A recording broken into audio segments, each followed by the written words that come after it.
একটা যুগ শেষ হতে পারে, কিন্তু একটা সাম্রাজ্যের শেষ হয় না। বিশ্ব ফুটবলের ইতিহাসে এমন কিছু দল রয়েছে যাদের পরিচয় শুধু ট্রফিতে নয়, তাদের মানসিকতা, ঐতিহ্য এবং লড়াইয়ের স্পিরিটে। আর্জেন্টিনা ঠিক তেমনই একটি নাম। ২০২২ সালের বিশ্বকাপ জয়ের পর অনেকেই ভেবেছিলেন লিওনেল মেসির যুগ শেষ হলেই হয়তো আর্জেন্টিনার সোনালি অধ্যায়ও শেষ হয়ে যাবে। কিন্তু সময় যত এগিয়েছে ততই পরিষ্কার হয়েছে এই দলটি শুধু একজন কিংবদন্তির ওপর দাঁড়িয়ে নেই, বরং ভবিষ্যতের জন্য গড়ে উঠছে নতুন এক শক্তিশালী আর্জেন্টিনা। এখন প্রশ্ন হল, ২০৩০ বিশ্বকাপে কি আবারও বিশ্ব ফুটবলের অন্যতম দাবিদার হবে আর্জেন্টিনা? চলুন বিশ্লেষণ করি। প্রথমেই আসা যাক তরুণ প্রতিভাদের কথায়। এনজো ফার্নান্ডেজ ইতোমধ্যেই নিজেকে বিশ্বের অন্যতম সেরা মিডফিল্ডারদের একজন হিসেবে প্রতিষ্ঠিত করার পথে। ম্যাচের গতি নিয়ন্ত্রণ, নিখুঁত পাস এবং চাপের মধ্যে শান্ত থাকা সবই তাকে বিশেষ করে তুলেছে। অ্যালেক্সিস ম্যাকালিস্টার আধুনিক মিডফিল্ডের দুর্দান্ত উদাহরণ। আক্রমণ ও রক্ষণ দুই দিকেই তার অবদান অসাধারণ।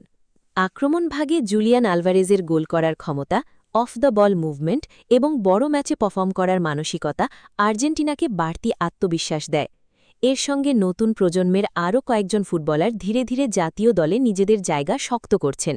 ফলে একটি ভারসাম্যপূর্ণ স্কোয়াড তৈরি হচ্ছে, যেখানে অভিজ্ঞতা ও তারুণ্যের সুন্দর মিশেল রয়েছে। কিন্তু শুধু ভালো খেলোয়াড় থাকলেই বিশ্বকাপ জেতা যায় না। বিশ্বকাপ জিততে লাগে দলীয় ঐক্য, মানসিক দৃঢ়তা, ট্যাকটিক্যাল শৃঙ্খলা এবং কঠিন মুহূর্তে সঠিক সিদ্ধান্ত নেওয়ার ক্ষমতা।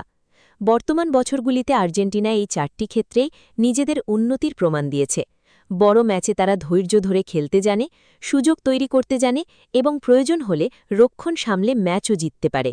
তবে পথটা মোটেও সহজ হবে না। ফ্রান্সের রয়েছে অসাধারণ গতির আক্রমণ ভাগ ও শক্তিশালী স্কোয়াড।